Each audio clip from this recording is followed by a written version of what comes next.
it's Myra Douglas. I'm here at the Eye of the Dog Art Center in San Marcos, Texas, where I keep my studio. Why don't y'all come on in and check it out?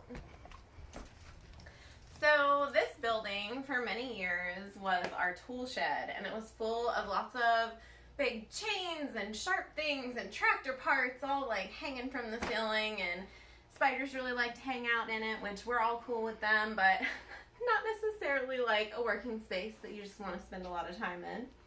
And Billy Ray came to me and said that he dreamed a dream of turning it into a workable space for an artist, and I had been waiting for a long time to have a space here. So we got together with Graham Arisman.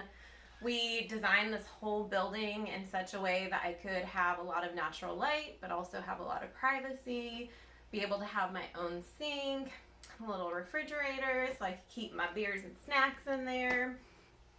And it turned out beautifully. I'm so lucky to be here. I have a studio mate on the other side of the wall, Stephanie Hinckley, who is a wonderful maker that I met in art school in Northern California. And I'm super lucky to have her there. But let me get a little bit into the nuts and bolts of what makes this studio work really functionally for me. One of the heart of my studio, because I do throw a lot, is this wheel right here, which is a Shimpo VL Whisper that I bought used for $500 from the Clay Lady Co-op in Nashville, Tennessee, where I used to keep my studio. One of my favorite things that I figured out that works with wherever I'm working, if I'm doing finish work or if I'm throwing, is this great little movable table that adjusts. So if I'm standing sculpting, I can put it up. If I'm throwing here at the wheel, I can have it down here and keep all of my tools, and usually balls of clay, easily accessible. Ball of clay goes on the wheel, I use the tools to throw it, and then they go on my finish boards, which stack up right here. Once things are drying out here, they wind up moving over yonder ways, where I have this area, this table where I do most of my finish work. I do most of my cutting and balling in this area right here. Right now I have an extra board to keep my red clay separate from my white clay. So when I'm done with the red clay cycle, I'll pick this extra board up and I'll go right back on the table. So I don't get my red clay just completely embedded in this MDF tabletop, which also worth mentioning. Personally, MDF board is my absolute favorite surface for working with clay. It doesn't add a texture. It doesn't absorb a lot of the dust, so it's easy to clean, but it also releases the clay from the surface without it getting like stuck on there. I do have other designated areas in my studio. This is where I keep all of my mixed glazes and slips that I make myself from recipes. I keep all my commercial glazes, slips, and underglazes stored over here, all organized together, which are going to be getting more use because all of the work that I'm making for Texas Clay Festival this year is Cone 6, which is completely new and different from the wood-fired work that you guys are used to seeing. I have over here where I usually store either work that is finished and ready to go into the kiln, or work that is completely finished and has already been fired. But as you can see right now, everything that is there is greenware because I'm getting ready for Texas Clay and nothing has been fired yet.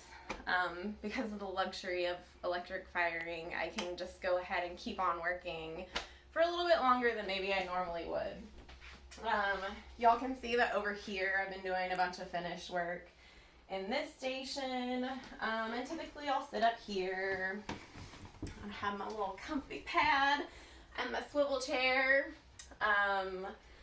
So this is one of the new pieces in the red clay, and this was thrown on the wheel. It was round.